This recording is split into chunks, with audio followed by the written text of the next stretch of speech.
আপনাদের অনেকের ফোনে কিন্তু ইমো নামে এই অ্যাপটি অবশ্যই আছে। আজকে আমি আপনাকে ইমোর এমন কয়েকটি সেটিং এর ব্যাপারে বলবো, যে সেটিং গুলো যদি আপনি আপনার ইমোতে করে নেন, তাহলে আপনার ইমো আরো নিরাপদ থাকবে। শেষেরটা কখনোই মিস করবেন না, শেষেরটা খুবই প্রয়োজনীয়। সো কথা না বেড়ে ভিডিওটা শুরু করা যাক।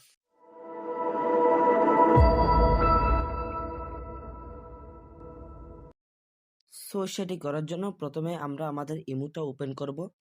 ইমো ওপেন করার পর আমরা এখানে বাম পাশে আমাদের প্রোফাইল আইকন আছে, এখানে ক্লিক করব। এখানে ক্লিক করার পর এখান থেকে সেটিংসে ক্লিক করবেন। এখানে সেটিংসে ক্লিক করবেন।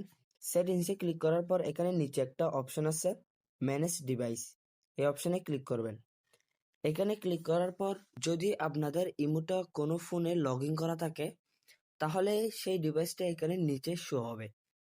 সো আমার ক্ষেত্রে কোনো ডিভাইসে এটা লগ ইন করা নাই, তাই আমার এখানে কিন্তু কোনো ধরনের ডিভাইস দেখাচ্ছে না। যদি আপনার ইমোটা অন্য কোনো ফোনে চালাচ্ছে, তাহলে সেটা এখানে নিচে শো হবে। সো এখান থেকে সেটা পাশে একটা ডিলিট অপশন থাকতে পারে। সো সেই ডিলিট অপশন থেকে আপনার ডিভাইসটা ডিলিট করে দিতে পারেন। সো এখানে আমাদের কাজ শেষ। সো এখান থেকে আমরা বেরিয়ে যাব। বেরিয়ে যাওয়ার পর এখানে আরেকটা অপশন আছে, সিকিউরিটি অ্যান্ড প্রাইভেসি। এখানে একটা ক্লিক করব। এখানে ক্লিক করার পর নিচে স্ক্রল করব। নিচে স্ক্রল করার পর এখানে একটা অপশন দেখতে পাবেন, কল। সো এই কল অপশনে একটা ক্লিক করবেন। সো এখানে তিনটা অপশন দেখাবে, এভরিওয়ান, মাই কন্ট্যাক্টস, নো বডি। সো এখান থেকে যদি আপনারা এভরিওয়ান সিলেক্ট করে দেন, তাহলে সেক্ষেত্রে যে কেউ আপনাকে কল দিতে পারবে। যেমন যদি আপনার কন্ট্যাক্টসে সেই নম্বরটা না থাকে, তাহলে সেই ক্ষেত্রেও আপনাকে কিন্তু কল দিতে পারবে, যদি এভরিওয়ান সিলেক্ট করা থাকে। সো এখান থেকে আপনারা যেটা ইচ্ছা আপনারা সেটা সিলেক্ট করে দিবেন। যদি মাই কন্ট্রাস্ট সিলেক্ট করেন, সেই ক্ষেত্রে আপনার কন্ট্রাস্টে যে নাম্বারগুলো অ্যাড আছে সেগুলো থেকে কিন্তু আপনাকে কল দিতে পারবে। যদি নো বডি সিলেক্ট করে রাখেন, তাহলে কোথাও থেকে আপনাকে কল দিতে পারবে না। সো আমি আমার সুবিধাতে মাই কন্ট্রাস্ট সিলেক্ট করে দিলাম। আপনাদের সুবিধাতে আপনারা যেটা ইচ্ছে সেটা সিলেক্ট করতে পারবেন। এখান থেকে আমরা এবার বেরিয়ে যাব। এখান থেকে বেরোনোর পর আমাদের অনেক সময় অনেক গ্রুপে অ্যাড করে ফেলে, যেখানে আমরা কিন্তু নিজেরা অ্যাড হই না, আমাদের কিন্তু সেই গ্রুপে অটোমেটিকলি অ্যাড করে ফেলে। সেই ক্ষেত্রে এখানে গ্রুপ নামে একটা অপশন আছে, এই গ্রুপ অপশনে ক্লিক করবেন। এই গ্রুপ অপশনে ক্লিক করার পর এখানে দেখতে পাবেন এভরিওয়ান, মাই কন্ট্রাস্ট, কাস্টম, নোবডি। এখানে চারটা অপশন আছে। এখান থেকে যদি আপনারা এভরিওয়ান সিলেক্ট করে দেন, তাহলে সেই ক্ষেত্রে আপনাকে যে কোনো গ্রুপে তারা অ্যাড করে ফেলতে পারবে। যদি আপনার ইচ্ছা না থাকে, তাহলেও কিন্তু আপনাকে সেই গ্রুপে অ্যাড করে ফেলতে পারবে। যদি আপনারা মাই কন্ট্রাক্ট সিলেক্ট করে রাখেন, সো আপনার কন্ট্রাক্টে যারা আছে তারা কিন্তু আপনাকে গ্রুপে অ্যাড করে নিতে পারবে। সো এখান থেকে আপনার যেটা সুবিধা সেটা আপনি এখান থেকে সিলেক্ট করে দিবেন। সো এখান থেকে আমরা বেরিয়ে যাব। বেরিয়ে যাওয়ার পর এখানে আরেকটা অপশন আছে, লগইন প্রোটেকশন। এই অপশনে একটা ক্লিক করবেন। লগইন প্রোটেকশনে ক্লিক করার পর সো এখানে এটা আপনাদের অফ থাকতে পারে।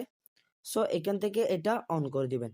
সো এটা অন করার ফলে কেউ আপনার ইমো অন্য কোনো ফোনে লগ ইন করতে পারবে না সহজেই, যার ফলে আপনি খুবই সেফ থাকবেন। সো এখান থেকে আমরা বেরিয়ে যাব। চাইলে কিন্তু আপনারা এখানে রিপোর্টও করতে পারেন।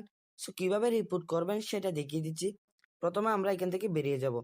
বেরিয়ে যাওয়ার পর এখানে একটা অপশন আছে, হেল্প অ্যান্ড ফিডব্যাক। এই অপশনে একটা ক্লিক করব। সো এখানে ক্লিক করার পর বেসিকে যদি দেখেন, তাহলে এখানে অনেকগুলো অপশন আছে, call, chat, story, public group ইত্যাদি। আপনারা যে বিষয় সংক্রান্ত সমস্যায় ভোগ করতেছেন সেটা এখান থেকে সিলেক্ট করে নেবেন। সো যেমন আমি কল সংক্রান্ত বিষয়ে সমস্যা ভোগ করতেছি। সো আমি এখানে কলে ক্লিক করব।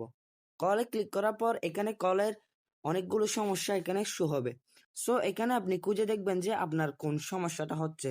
যদি আপনি এখানে আপনার সমস্যাটা এখানে খুঁজে না পান, তাহলে এখানে নিচে স্ক্রল করবেন। নিচে স্ক্রল করার পর এখানে লেখা আছে ফিডব্যাক টু গেট হেল্প। এই অপশনে ক্লিক করবেন। এই অপশনে ক্লিক করার পর এখানে লিখতে পারবেন যে আপনি কোন সমস্যারে বুক করতেছেন। সো এখান থেকে আপনারা ডেটটা সিলেক্ট করে দিবেন। তারপরে এখানে আপনাদের সমস্যাটা এখানে লিখে দিবেন। লিখে দেওয়ার পর এখানে যদি আপনারা পারেন, তাহলে একটা স্ক্রিনশটও এখানে দিয়ে দিবেন। স্ক্রিনশটটা দেওয়ার পর এখানে সাবমিটে ক্লিক করবেন। সাবমিটে ক্লিক করার পর আপনাদের সমস্যাটা কিন্তু সেখানে জমা হয়ে যাবে। সো ভিডিওটা কেমন ছিল অবশ্যই জানাবেন। আর এরকম টেক রিলেটেড ভিডিও পেতে আমাদের চ্যানেলটাকে অবশ্যই সাবস্ক্রাইব করে রাখবেন।